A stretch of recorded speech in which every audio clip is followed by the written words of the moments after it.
guys know, I was having a challenge deciding on what type of topper to use for this tree.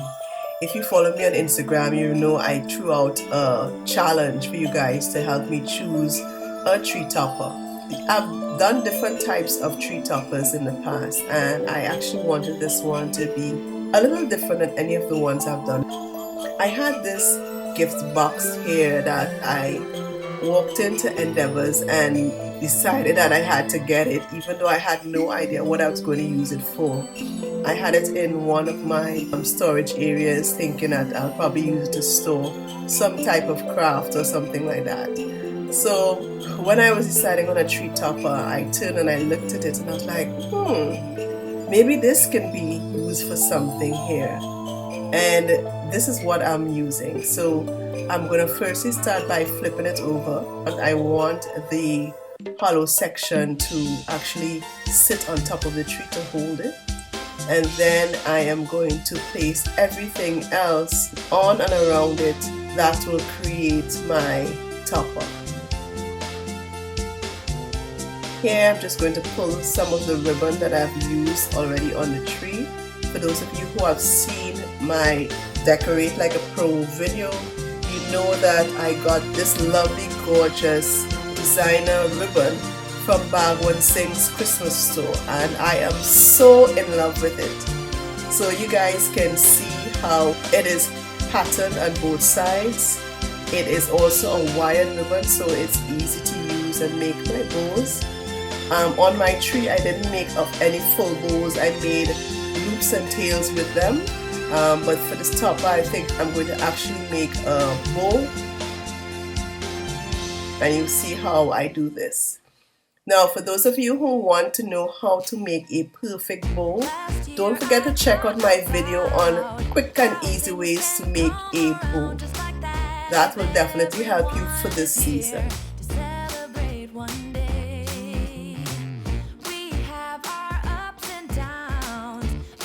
Now the standard or the basic way of making my quick bows are loop, twist, loop, twist, pull everything together, and then you secure it with your floral wire. As I said, check out that video for more details.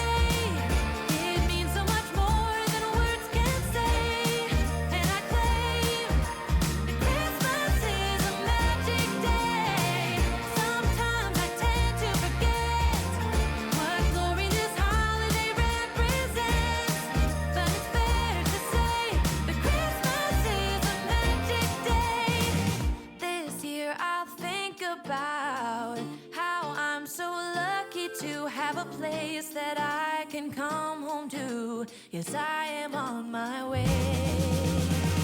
We'll put our differences aside and just enjoy this moment of peace and love and happiness. Just as I've done on a tree, I'm going to fishtail this ribbon.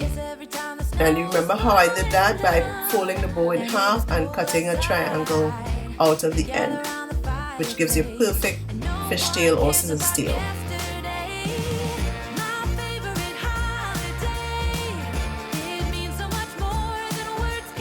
Now I am going to attempt the assembly process. Now I haven't done this before, so I'm going to see how my hot glue gun stands up to the weight of this ribbon. This ribbon is a very solid piece of fabric and wire, so I may have to secure it a little bit more than usual, but we'll see. I'm first going to adjust my placement. Let me see where the ribbon is actually going to touch the box, and so I know exactly where I need to put my glue to be able to ensure that it makes direct contact with both ribbon and the top of the box. Now this is not time to be stingy with your glue gun. You need to use a lot of glue because I want to ensure that it is very sturdy when I attach it to the box. And it is cold outside. We gather around the fireplace and no one cares about yesterday. My favorite Now I'm holding on to this baby for dear life. I want it to stick, so you can see me applying pressure there to ensure that the glue dries before I remove my hands so that it can properly adhere to the box top. Now that I think my glue has properly cured on my box, I'm going to try to fluff my bow a bit to create that shape that I want on the top of my tree. I think for my peace of mind, I'm going to use some staples on to the base of this bow as an extra measure of security. I'm taking my time to properly fluff my bow as I want it to stand up and stand out just as I would a star if I had used a star as my tree topper.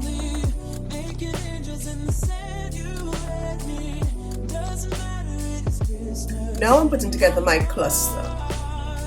I'm doing a cluster of ornaments and I am setting them up as if they're hanging from the inside of the bow. Now I'm using different types of ornaments to give the cluster some variety and add that nice visual interest.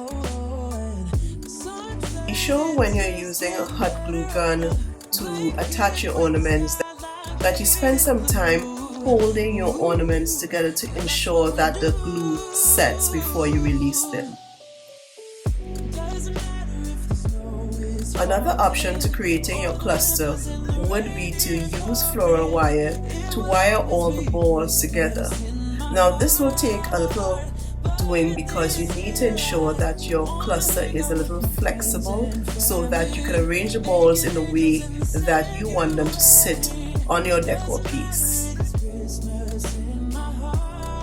Here I'm going to add another element that I actually used on the tree.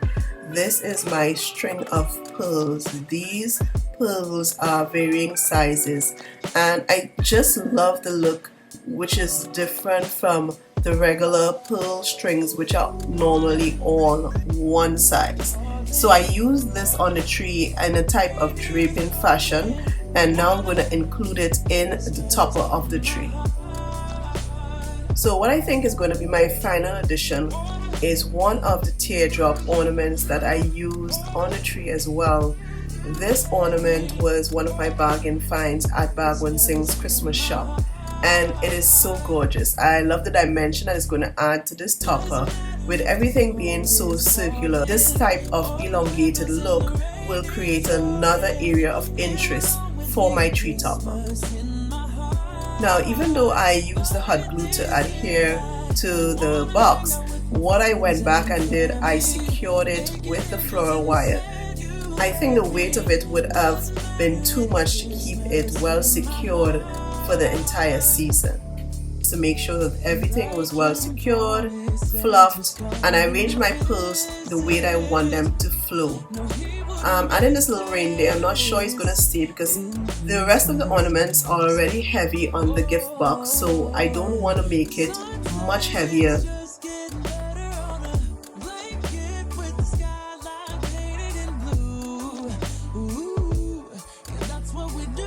So I didn't attach the reindeer. Seemed to be a little too heavy for my topper. Maybe I'll find a way to attach him some other time. What I decided to use instead was this gorgeous flower pick that I actually used at different points on the tree. What do you think? Do you prefer the flower or the reindeer? Let me know in the comment section below.